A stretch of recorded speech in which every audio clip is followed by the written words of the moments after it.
नमस्कार दोस्तों, welcome to slightly addictive. मैं हूं कुणाल शंखे और यहाँ हम दुनिया की सबसे शॉकिंग और इम्पॉर्टेंट स्टोरीज को डीपली डिकोड करते हैं।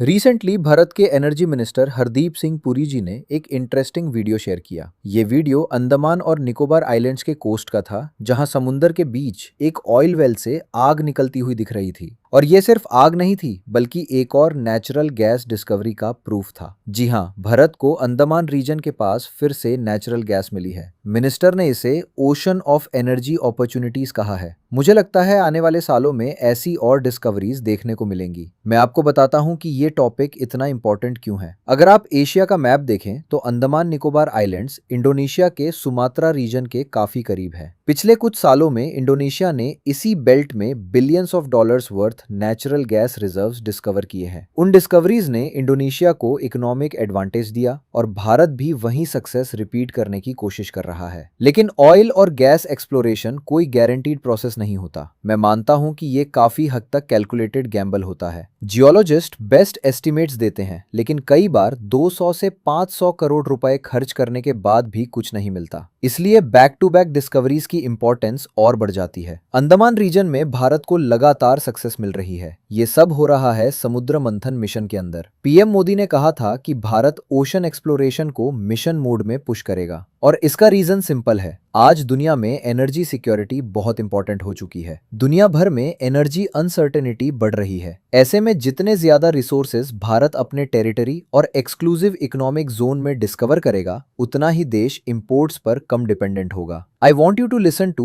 What PM Modi said about mission Samudra Manthan. आप एक्सप्लोरेशन का ही क्षेत्र ले लीजिए।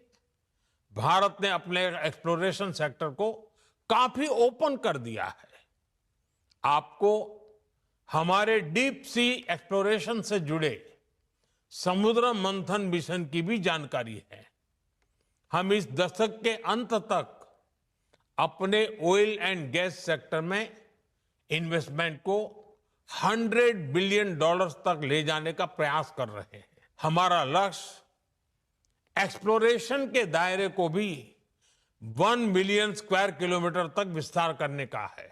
पीएम मोदी ने टारगेट रखा है कि 2030 तक ऑयल और गैस एक्सप्लोरेशन सेक्टर में इन्वेस्टमेंट को 100 बिलियन डॉलर तक एक्सपैंड किया जाए। भारत का एक्सक्लूसिव इकोनॉमिक जोन भी काफी बड़ा है, स्पेशली अंडमान निकोबार और लक्षद्वीप की वजह से। एक्सपर्ट्स का मानना है कि अंडमान रीजन के नीचे अभी भी लार्ज गैस रिजर्व्स हो सकते हैं, जो डिस्कवर होना बाकी हैं। अब तक विजय रूपम 2 वेल में 87% मीथेन कंटेंट मिला था, जो नेचुरल गैस रिजर्व्स का स्ट्रॉन्ग इंडिकेटर माना जाता है। और अब विजय रूपम 3 से भी पॉजिटिव रिजल्ट्स आए हैं। मेरे हिसाब से 3 में से 2 सक्सेसफुल डिस्कवरीज एक स्ट्रॉन्ग सिग्नल है कि ये रीजन फ्यूचर में बहुत इंपॉर्टेंट एनर्जी हब बन सकता है। अगर ये मोमेंटम कंटिन्यू रहा तो इंटरनेशनल एनर्जी कंपनीज भी भारत में ज्यादा इन्वेस्टमेंट कर सकती हैं। कंपनीज टेक्नोलॉजी लाएंगी, रिसोर्सेज एक्सट्रैक्ट होंगे और भारत को डायरेक्ट इकोनॉमिक बेनिफिट मिलेगा। अब सवाल यह है कि आम आदमी को इससे क्या फायदा होगा। शॉर्ट टर्म में शायद कोई ड्रामेटिक चेंज ना दिखे। लॉन्ग टर्म में लार्ज गैस रिजर्व्स मिलने पर इंपोर्ट्स कम होंगे, फॉरेन एक्सचेंज बचेगा और फ्यूल कॉस्ट पर भी पॉजिटिव इम्पैक्ट हो सकता है। लेकिन मैं पर्सनली मानता हूं कि सबसे इंपॉर्टेंट चीज ये होगी कि इस एडिशनल रेवेन्यू का यूज कैसे किया जाता है। अगर ये पैसा साइंस, टेक्नोलॉजी और स्किल डेवलपमेंट में इन्वेस्ट हुआ तो इसका लॉन्ग टर्म इम्पैक्ट बहुत बड़ा हो सकता है। आज भी हमारे देश में बहुत सारे ग्रेजुएट्स हैं, लेकिन उनमें इंडस्ट्री रेडी स्किल्स की कमी देखने को मिलती है। अगर नेचुरल रिसोर्सेज से आने वाली इनकम को फ्रीबी कल्चर में ही लगा दिया गया तो उसका कुछ खास इम्पैक्ट नहीं होगा। लेकिन अगर यूथ स्किल डेवलपमेंट और प्रोडक्टिव सेक्टर्स में इन्वेस्ट किया गया तो भारत की ग्रोथ और एक्सेलरेट हो सकती है। हरदीप सिंह पुरी जी ने एस्टिमेट दिया है कि भारत के पास हाइड्रोकार्बन रिसोर्सेज का पोटेंशियल 11 बिलियन बैरल्स तक हो सकता है। साथ ही उन्होंने मेजर ग्लोबल एनर्जी कंपनीज को भी टैग करके भारत में एक्सप्लोरेशन अपॉर्चुनिटीज हाईलाइट की हैं, जैसे टोटल एनर्जीज जो एक फ्रेंच कंपनी है, भारत पेट्रोलियम जो एक यूरोपियन जायंट है, शेल जो एक यूके बेस्ड कंपनी और एक्सन मोबाइल जो यूएस बेस्ड पेट्रोलियम कंपनी है। रीजन सिंपल है, हम चाहते हैं कि ये कंपनीज इंडिया में इन्वेस्ट और एक्सप्लोर करें। इससे इंडिया के लिए long term foreign investment opportunities open होती हैं। मेरे हिसाब से ये सिर्फ डिस्कवरी नहीं, भारत की एनर्जी सिक्योरिटी और इकोनॉमिक फ्यूचर की स्टोरी है।